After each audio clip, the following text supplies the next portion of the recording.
a bit of a different location this week, but that's what happens when you're sharing a living space with your partner during a pandemic. You sometimes want to do more than one thing in the house, or in my case, in the apartment at once. You'll also notice that this time you can see me and hear me better. Isn't it wonderful? Took some steps to make sure that that was easier for people. So, this week I'm talking about the Edwardian Victorian dress that I made because I can't actually tell what time period this movie is in. And that movie is Lemony Snicket's A Series of Unfortunate Events, the one that came out in 2004.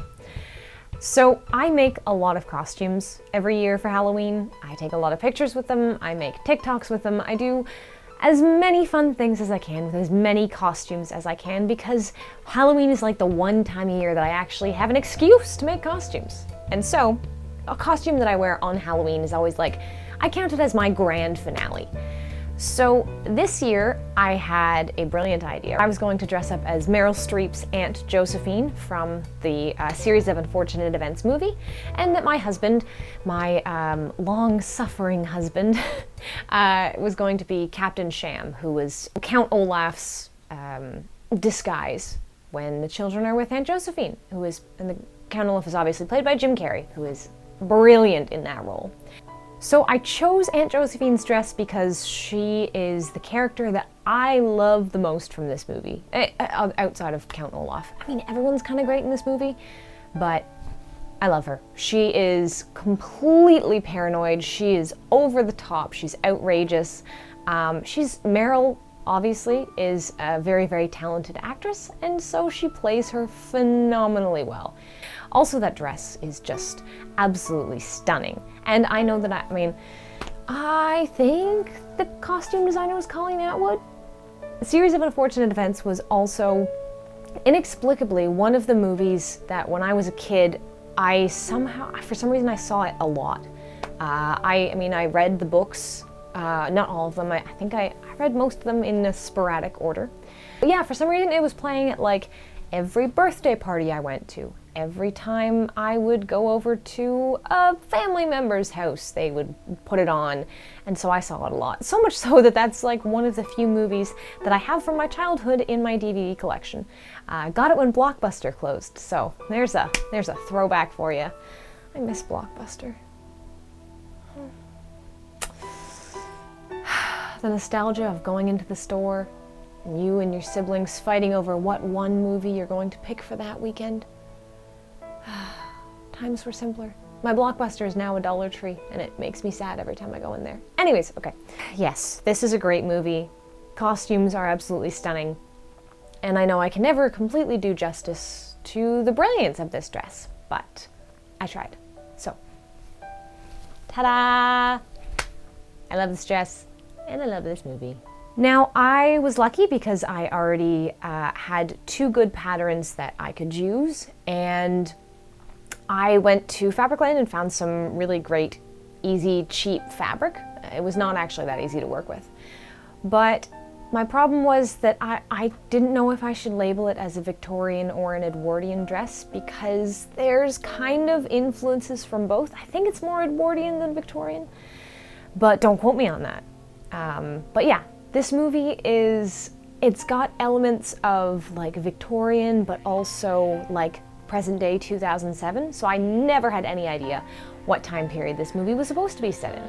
I think they were just going for a kind of gothic feel, but I should look that up, I guess. Anyways, so I started making this dress I started making it on the Thursday before Halloween. Halloween was on Saturday, so I had very little time. I was gonna try and have it completed in 2 days, but of course, in all good Jackie fashion, I did almost everything wrong the first time, and so I had to do a lot of redoing. But that's okay. That's it. Okay, so here we go. Good morning. It is very early on the morning of day one, as you can tell by my still wet hair. So, I last night cheated a little bit, and I cut out all the pieces that I need for my 1890s bodice. So I'm using Past Patterns 301. It's an 1893 wedding gown bodice. That's going to be my top part. And I read the instructions through, which is something I don't usually do, and it looks a little more complicated than I thought.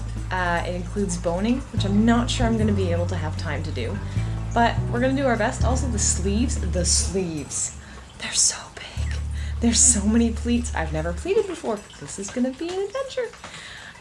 Yeah, so I've got my lovely, hi Winnie, my exceptionally long fabric.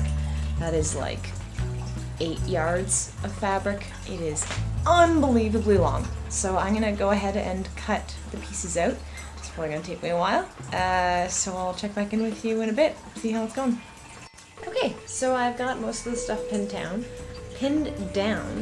I actually pinned everything down for once. I wasn't just lazy and put books on it. I will put books on some of it because otherwise how are you gonna know it's a Jackie project? So now I'm going to cut out these pieces, and these bow pieces, they call for 4 of them, and that calls for 2 of them, so I'm going to have to replace them down. And I'm going to try and use this fabric for some of the lining, because I have a lot of it, as you saw, and I don't have a lot of lining fabric. So we're going to see how that goes, and hope that we have enough. I think we do. It's a lot. Okay, so there's all of my lovely top pieces cut out. Yes, they look great, don't they? And now here's my skirt. It's called a 9-gourd skirt, but there are only 1, 2, 3, 4, 5 pieces. I really hope this is the whole pattern, because I got it at the thrift store and I don't even have instructions for it. Okay. Hi, Winnie. Yeah? Okay. Okay. 2 hours later, I have finished cutting everything out. So now I gotta decide if I'm gonna do the boning or not. I don't wanna do the boning. Hi, Win. Hello, kitty. But I feel like I should because it's a part of the pattern. But it takes so long and I don't have much time. As you can see, it's already 11 a.m. Oh, there's my husband. Diligently working away in the kitchen. Should I do it? Yeah, I'm gonna do it. Okay, I'll do the boning. So let's get to work on that. Here's some of... That's my big sleeve lining. It's great, I love it. Okay. See you soon. An hour later, we have our lining. Now, this includes 1, 2, 3, 4, 5, 6, 7, 8 pieces, 4 darts. Oh, also I learned that you cut open your darts and then press them down. I didn't know that. You learn something new every day. Got some hot glue on there. That's what I get for using the same corkboard that I make my crafts on. But I'm very happy with how it looks. So now I'm going to try and do some boning. I think it's supposed to go in here and here. But of course I didn't buy actual boning. I just bought the good old dollar store, what are those called? Zip ties. So we're going to see if those work. Also, this fabric is terrible. It's so cheap. I mean, it was $4 a yard, so I can't really expect much from it. But yeah, this is it. So I just wanted to do a very quick little thing about how I'm making my super cheap boning in my thing. So these are zip ties, and I've cut off the bumpy looking end as well as the pointed end. Measured each one to the pattern's specifications, and then I hot glue 2 of them together, and you'll see each zip tie has the rough side, the side that sticks in the little mouth part. And so I do those 2 together so that you've got the nice clean side facing out, because I find that one zip tie isn't strong enough, but if you got 2 of them and you've got the hot glue in it, it works a lot better. And then I hot glue them together and I put them in my thing. So that's my very, very cheap, very, very unprofessional way of creating my own boning.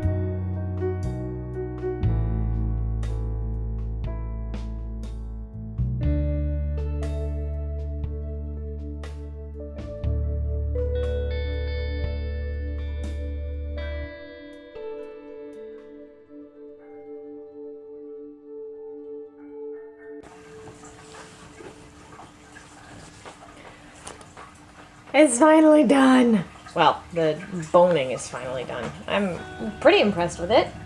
I know it looks kind of wonky. They called for something called stitch witchery to fuse the boning to the fabric inside, but I don't have that and don't have time to go get that, so I just made these little channels, and I think it worked quite well. So now my next step is to Oh, I gotta finish the bottom of it? Why don't I just make the bodice?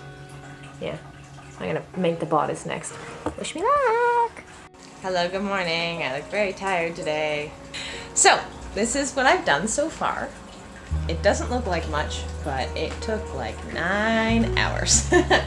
So you've got the collar cuff thing here, which I can only do with one hand because I'm holding the camera with the other one. But it goes up like that. It's a nice high collar and looks very ruffly and great. And the front part just looks like a ruffly mess. But underneath, look how pretty it is. There are 11 stays, bits of boning. I don't know what the proper term is. But anyways, those are in there. And they're in there properly. And yeah, so we got this nice overlay on top. Got the boning in there underneath. And so now what I'm going to do this morning, hopefully, is figure out these giant bits that are the sleeves.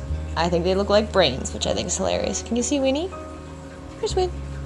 Boop, boop, boop, boop. Yeah, so I'm working on putting on the undersleeves right now. Gonna attach those, and then we're going to and work on the skirt.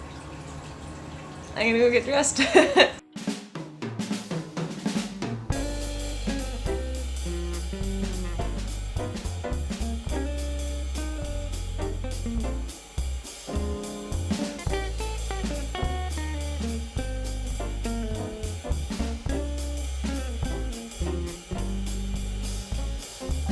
I'm finally finished the top, so now it's time to go on to the skirt.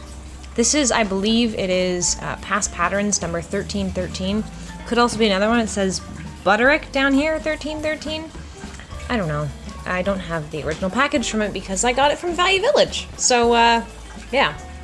So I basically just guessed with this, and it took me a long time to figure out how it went, because I was expecting the skirt to be an evenly numbered, I can't explain it. Anyways, I basically thought that it was going to be longest piece in the middle and then shorter pieces going up on either side. But this one seems to be shorter piece at the front. Oh, that's so cute. Are you playing with the thimble? Go ahead. Yeah, go ahead.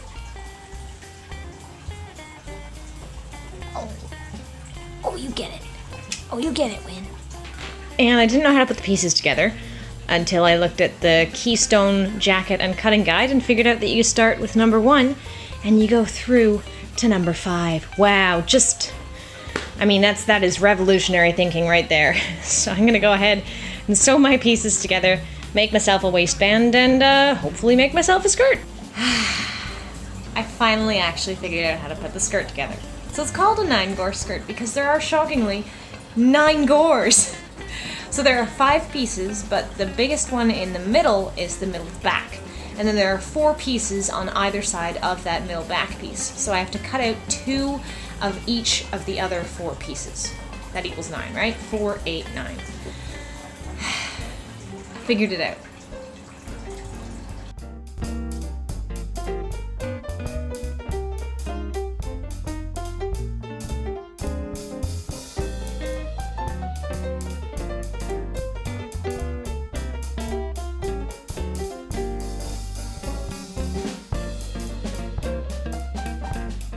And here we have the finished product. So, first of all, I want to compliment these sleeves for being just going on for days. They're so big.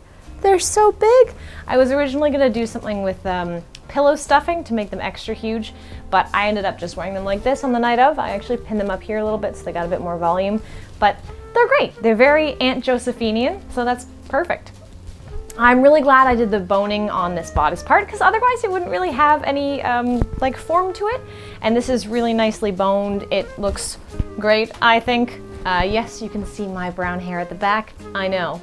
I got this wig off of Amazon. I'm sorry, I know. And then these are genuine vintage glasses from the 1940s. And yeah, I've got my little sleeve tips here that I also think look very Colleen Atwood a la Series of Unfortunate Events. And yes, that's the top part. And then from a skirt, I finally figured out how to get it properly put together. So you've got the two smallest panels here, and then the matching panels go around all the way around to the other side, and then you've got the one longest part in the back. So you've got that nice trailing swoop at the back. Yeah, I had to take out everything and redo one half of the skirt because I put it together completely wrong, as one does when you don't have instructions. But now I'm very pleased with it. It's very walking skirt-esque, and I really like it. Yeah, so that's it. I'm really happy with how this turned out. Oh, and my lovely neck ruffle. In the movie, it's a V-neck, but I thought this was also a la Aunt Josephine. And yeah, so I'm really happy with it. And that's all. And that's it. So I hope you enjoyed seeing the, albeit rather brief, process of making this gorgeous dress. I actually just looked up when the time period was that the film was supposed to be set in, and it says anachronistic. So that makes me feel a little better in that I didn't know what time period it was set in. So I didn't have a lot of fun making this dress because there was such a time crunch, but I still had a great time putting it together, and I'm really happy with the result. And that's kind of all that I can expect from a costume like this. Hope you're all staying safe, wearing a mask, and I'll see you soon.